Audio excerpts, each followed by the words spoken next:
ফজর করে কাজা, তোমারও তো হতে পারে এই জহরে জানাজা। আউযু বিল্লাহি সামিল আলিম মিনাশ শাইতানির রাজিম। বিসমিল্লাহির রহমানির রহিম। এই পৃথিবী দেখতেই সুন্দর, শুধু মায়েরই সংসার। আসবেও একা, যাবেও একা, তোমার কিসের অহংকার? থাকতে সময় করো আমল, ঈমান করো খাঁটি।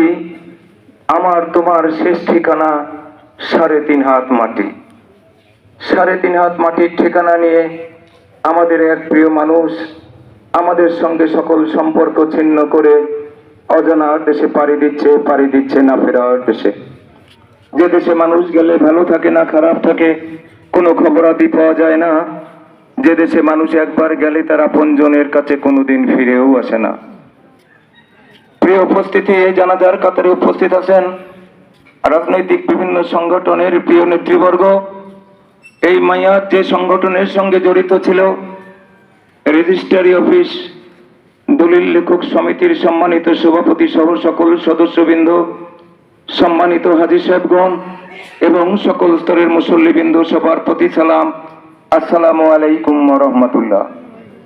দেখতেই পাচ্ছেন সাদা কাফন দিয়ে চকলেটের মতো জড়িয়ে আসা হয়েছে। কাপড় উন্মোচিত আছে, মুখটা এখনো দেখা যায়। জানাজার নামাজ যখন শেষ হয়ে যাবে আর দাফনের কাজ যখন পরিসমাপ্ত হয়ে যাবে, আমাদের এই প্রিয় মানুষটা আমাদের মাঝখান থেকে সারা জীবনের জন্য হারিয়ে যাবে। বাংলাদেশে নয়, পৃথিবীর আনাচে কানাচে পথে প্রান্তরে শহর বাজার গঞ্জে আমরা যদি খুঁজে ফিরি, পৃথিবীতে 228টা দেশ আছে। প্রতি দেশের সরকার তার লোকবহুতার নিয়ে যদি সারাশি অভিযান চালায়, পৃথিবীতে 750 কোটি গন্ত মানুষকে খুঁজে পাওয়া যাবে। আবু বকর সাহেবকে আর খুঁজে পাওয়া যাবে না। সম্মিলিত উপস্থিতি, মৃত্যু মানেই ব্যথা, মৃত্যু মানেই বেদনা, মৃত্যু মানেই কান্না, মৃত্যু মানেই আপনজন থেকে সারা জীবন বিচ্ছিন্ন। এটা অত্যন্ত ব্যথা এবং বেদনা। সকল ব্যথা বেদনাকে উপেক্ষা করে আল্লাহ পাক দয়া করে মায়া করে এই জানাজার কাতারে আমাদের শরীক করে এক উহুদ পাহাড় পরিমাণ সওয়াব অর্জন করার মতো সুযোগ করে দিয়েছেন। তার জন্য মহান পরাক্রমশালী বাদশা আল্লাহ পাকের দরবারে লাখো কোটি শুকরিয়া। সবাই একবার সমস্বরে বলি আলহামদুলিল্লাহ।